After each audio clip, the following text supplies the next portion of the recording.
पहली चीज ये थी बच्ची की बाजियाबी। इसका दूसरा स्टेप है बच्ची को उसके वालिदैन के पास भेजना। तीसरा वो स्टेप है जिसका जिक्र आप कर रहे हैं, जिन्होंने ये जुर्म किया उनके खिलाफ तहकीकात का दायरा कार वसी होगा। उन्होंने पहले इन्वेस्टिगेशन ऑफिसर को कहा कि मुझे इस सारे केस के अंदर, जज साहब के रिमार्क्स आप चाहें तो पढ़ सकते हैं, बहुत सारे वेबसाइट्स पे अवेलेबल है। उन्होंने कहा कि मुझे इस केस के अंदर ह्यूमन ट्रैफिकिंग का अंसर वाज़े हो रहा है।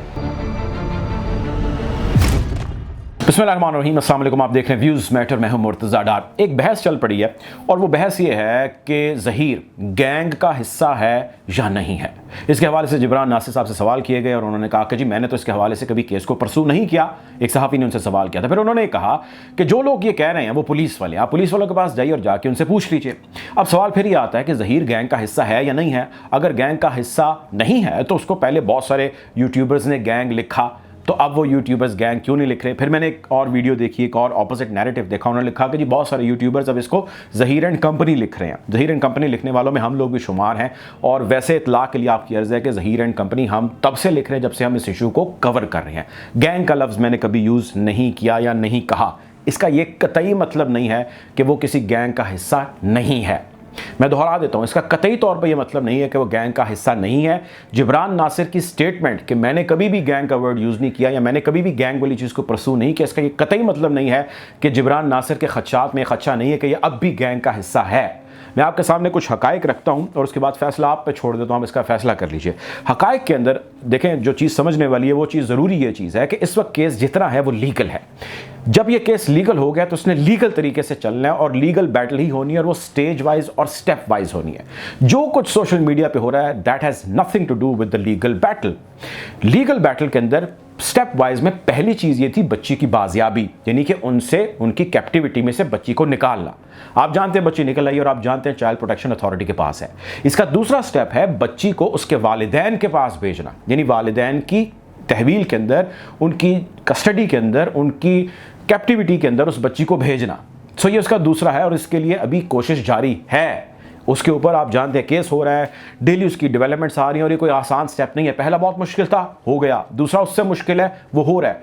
तीसरा वो स्टेप है जिसका जिक्र आप कर रहे हैं और बहुत सारे लोग इसके ऊपर अभी से सवाल कर रहे हैं और बहुत सारी चीज़ें भी डिस्क्लोज नहीं की जा सकती। उसूल ये होता है, लेकिन चूंकि बहुत सारा शोर होने लग गया तो मैं आपके सामने कुछ सिर्फ उसका ओपिनियन रख रहा हूँ, उसका अपना नैरेटिव रख रहा हूँ। वो ये है कि बच्ची की वालिदैन को हवालगी के बाद ज़ाहिर है एक जुर्म हुआ, बच्ची को बाजियाब कराया गया, वालिदैन को दिया गया, तो इसका क्या मतलब है कि जिन्होंने किया उनको छोड़ दिया जाएगा? कतई तौर पे ऐसा नहीं होगा। जिन्होंने ये जुर्म किया उनके खिलाफ तहकीकात का दायरा कार वसी होगा और उसके अंदर मज़ीद दफ़ात का जो है वो इतलाक़ होगा, मज़ीद दफ़ात शामिल होंगी और उनमें चाइल्ड ट्रैफिकिंग, चाइल्ड मैरिज और किसी मुमकिना गैंग का हिस्सा होने के हवाले से अलहदा तहकीकात होंगी।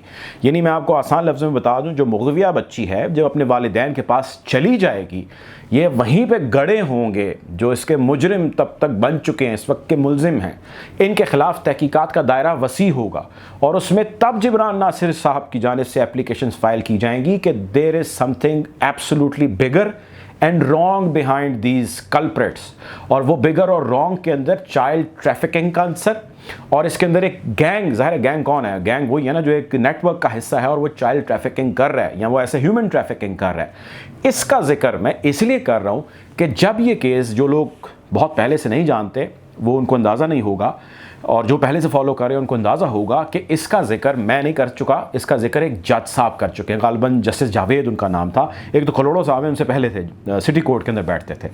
उन जज साहब ने इसका जिक्र किया और हाई कोर्ट के अंदर भी इसका जिक्र हुआ, सिंध हाई कोर्ट के अंदर, जिसके अंदर उन्होंने जिक्र किया और पुलिस को, यानी उस वक्त के इन्वेस्टिगेशन ऑफिसर जो नंबर 1 इन्वेस्टिगेशन ऑफिसर थे, जो शौकत चहानी थे नंबर 3 थे, सईद इन चौथे हैं, उन्होंने पहले इन्वेस्टिगेशन ऑफिसर को कहा कि मुझे इस सारे केस के अंदर, जज साहब के रिमार्क्स आप चाहें तो पढ़ सकते हैं, बहुत सारे वेबसाइट्स पर अवेलेबल है, उन्होंने कहा कि मुझे इस केस के अंदर ह्यूमन ट्रैफिकिंग का अंसर वाज़े हो रहा है। मैं पुलिस को हिदायत करता हूं कि आप इस केस को ह्यूमन ट्रैफिकिंग के अंसर को सामने रखते हुए प्रोब कीजिए और FIA को डायरेक्ट कीजिए कि किसी भी सूरत में इस केस के डायरेक्ट और इनडायरेक्ट जो बंदे हैं या विक्टिम्स हैं या कल्प्रिट हैं वो पाकिस्तान से बाहर फरार ना हो। ये वो जज साहब हैं जिनका या जिनसे कुछ अरसे के बाद ये केस हटा दिया गया और ये केस एक और अदालत के अंदर चला गया। आप अगर मेरी बात समझ पाए हैं तो अक्लमंद बहुत सारे लोग यहाँ माशाल्लाह बैठे हैं और उनको इस चीज़ का बखूबी अंदाज़ा है कि मैं ये क्या कह रहा हूँ। इस वक्त मेन टारगेट बच्ची को माँ बाप तक पहुँचाना और उससे बड़ा टारगेट इन लोगों के इस नेटवर्क के ऊपर काम होना है। This again does not mean कि वो किसी गैंग का या किसी नेटवर्क का हिस्सा नहीं है। इसके हवाले से अदालतें तहकीकात ऑर्डर करेंगी। मुमकिन है सईद रिंद या मुमकिन है इसके ऊपर एक नया आयोग तैनात किया जाए जो सिर्फ इस चीज़ के ऊपर काम करे कि कोई नेटवर्क इसके पीछे शामिल है या नहीं है। अगर है तो किस किस तरह किस किस स्टेप पे वो काम करता आया है। इस केस के अभी तक के जितने शवाहिद हैं, अभी तक की जितनी हकीकतें हैं, अभी तक जितनी चीज़ें इस केस के हवाले से हमारे सामने आ चुकी हैं, वो एक ही चीज़ की जानिब इशारा करती हैं कि इसके पीछे कोई बड़ा हाथ शामिल है। इस केस में इस्तेमाल होने वाला पैसा, नंबर 1। नंबर 2, इस केस में शामिल लोगों की मोबिलिटी, वो किस तरह मूव किए और किस तरह उन्होंने कराची गए और उससे पहले किस तरह उससे राब्ते में रहे, किस तरह उसको ले के आए और फिर किस तरह पुलिस को चकमा देते रहे और किस तरह उन्होंने वकला की टीम बदली और किस तरह उन्होंने सारे इस नेटवर्क को इतने महीने ऑपरेट किया। फिर इसके अंदर तीसरी चीज़ जो बहुत एविडेंट है वो ये है कि despite all the social political pressures ये लोग खड़े रहे अपनी पोजीशन पे, जानते हुए कि हम लोग कोई मतलब मामले या माशरे के हिसाब से कोई बहुत तगड़े नहीं हैं, हमारे जो मामलात हैं माली को बहुत स्ट्रॉन्ग नहीं है, हमारी जो पोजीशन है पंजाब यूनिवर्सिटी के अंदर उसके भाई की या उसकी वालदा की वो कोई बहुत स्ट्रॉन्ग नहीं है। बावजूद all the political societal pressures अपनी पोजीशन पे वो खड़े रहे। ये वो चीज़ें हैं जो अकल शाऊर के किसी भी कॉमन शख्स के जहन में नहीं आती। और फिर ख़ास किस्म की मीडिया, सोशल मीडिया कैंपेन जो कुछ ख़ास लोगों के साथ उन्होंने की, बहुत ऑर्गेनाइज्ड किस्म की उन्होंने कैंपेन की और आप उसका अंदाज़ा, मैं उनकी कैंपेन जो है उनके नज़दीक बहुत अच्छी है। मैं उसके बारे में ये कहूँगा कि उन्हें प्लान पुअर की है, बुरा प्लान किया, लेकिन उनका प्लान बहुत सारे लोगों को जो है वो डेंट डालता गया है। हमारे जैसे जो लार्जर तादाद में मौजूद हैं जो pro Mehdi Kazmi school of thought के हैं, सिंस वो ऑर्गेनिक हैं तो उनका जो रिएक्शन है या जो उनका कहना है वो अब भी असर रखता है। उन लोगों का कहना उतना असर नहीं रखता जितना असर उन्होंने प्लान किया हुआ था। सो ये तमाम चीज़ें बआसानी नहीं हो सकती।